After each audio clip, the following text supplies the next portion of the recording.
It turns out the key duty is flown all over the country and finds when you're above 200 miles an hour or 2,000 feet, these cell phone calls aren't even possible. It turns out 757 didn't even have airphones, so the story we heard from Ted Olson about his wife Barbara, of which he gave 3 different versions, are all hokum.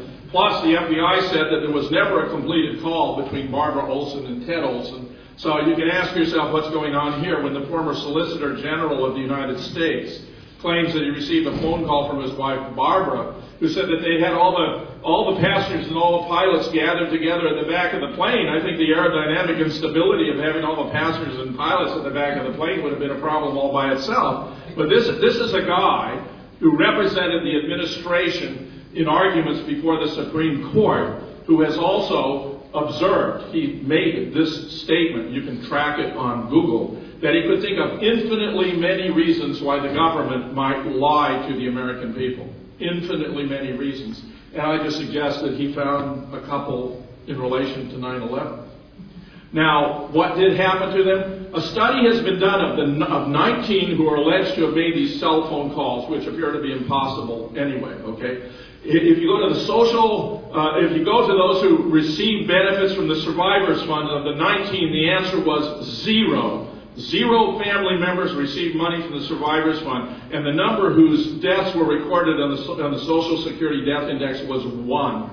So it looks as though this whole business about the passengers is very, very mysterious. They may be as phony as the hijackers. I mean, when you learn more about the hijackers, it's really quite bizarre. I had occasions during my courses in critical thinking to talk about, different approaches toward life, different religions, and when I would observe that 2 of the basic tenets of Islam are no alcoholic consumption, period, and no sex outside of marriage, I noticed that enthusiasm for conversion among my students was substantially diminished. Now, these allegedly fanatical hijackers were spending lots of times at bars and strip joints enjoying lap dances and booze. And that is so un-Islamic as to cast into question their very character and whether they could possibly actually be Islamic terrorists. And indeed, as David Ray Griffin has observed, some 6 or 7 of the alleged 19 have turned up alive and well and living in the Middle East. And most important, from the point of view of the Bush capitalization on 9/11 for political purposes, 15 of the 19 were from Saudi Arabia. The number from Iraq was 0. So if you took at face value just the identification of hijackers, then we ought to have been invading Saudi Arabia, not Iraq.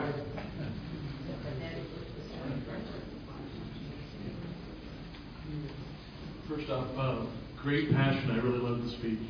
An idea pops in my head. I'm really into applied political science, applied philosophy, that if we can somehow get on Oprah Winfrey, it seems like President Obama listens to her. That's actually, it's kind of funny, but he actually does.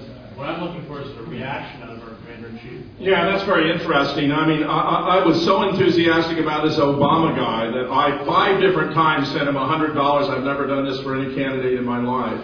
I expected when he came into office he would immediately repeal the Patriot Act, the Military Commissions Act, close Guantanamo, get our troops out of Iraq, pass a health care act with a public option. What has he done? He has accepted a Nobel Peace Prize and on the same day given a justification for what is known technically as a just war, but there's no evidence to indicate that what we're doing in Afghanistan or Iraq qualifies as a just war, and indeed, increasing the amount of troops there by 30,000, bringing the actual number we can count to 100 when there is a vast required logistic support. And when there's a huge number of mercenaries in Blackwater there that were never counted by the Bush administration because for political purposes they wanted to pretend the numbers were so much smaller, and where he justifies this on the basis that they attacked us when the evidence is overwhelming that is not the truth. And I begin to wonder, is this guy as smart as I thought he was? Has he swallowed 9/11 hook, line, and sinker? Is he really just a puppet, as others such as Webster Tarpley have suggested to me he is? It disturbs me profoundly. It disturbs me profoundly. How many people do you think are involved in the conspiracy, and who's in charge of this conspiracy? Well, Michael Rupert, in his Crossing the Pentagon, used Crossing the Rubicon, thank you, Crossing the Rubicon, put together a case based on witness testimony and so forth that suggested that Dick Cheney had been in charge on 9/11. I'm inclined to believe on the basis of our scientific analysis that Dick Cheney and a small number of others, but including General Richard Myers in particular and Donald Rumsfeld were the key players in this, but they seem to have had a little help from their friends. I must say there are multiple indications of Israeli complicity in the events of 9/11. If you stop and think about it, it's very tough for Americans to plan to kill 3,000 of their fellow citizens. And I believe that the plan for the attack on the World Trade Center and the Twin Towers in particular was outsourced, as this administration, that administration, has been so inclined to do. I'm not here seeking to indicate all of the evidence that substantiates that, but there's quite a lot of it. So that I think that there was a handful. I think that Benjamin Netanyahu was involved, Larry Silverstein was involved, Rudy Giuliani was involved.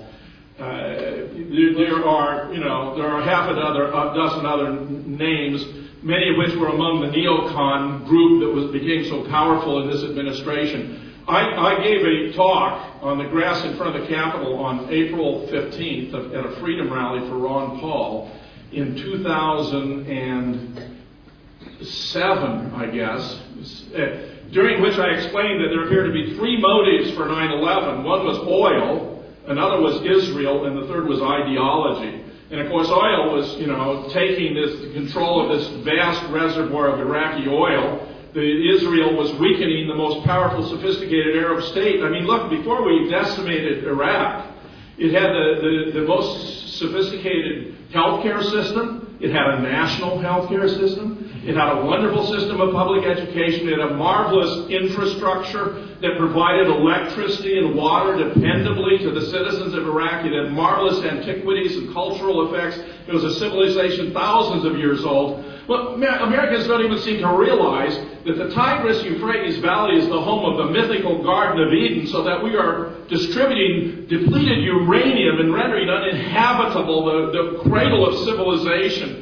It's just absolutely stunning, and the press does so little to inform us. The press has absolutely abdicated its responsibility here in every possible way. And the allowance of consolidation of big media into a small number of hands that are simply parroting what they're told by their government is an utter disgrace.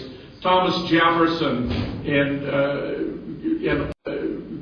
all of our other founding fathers recognized that our government could not function if the press didn't perform its appointed task, and it has been failing us miserably.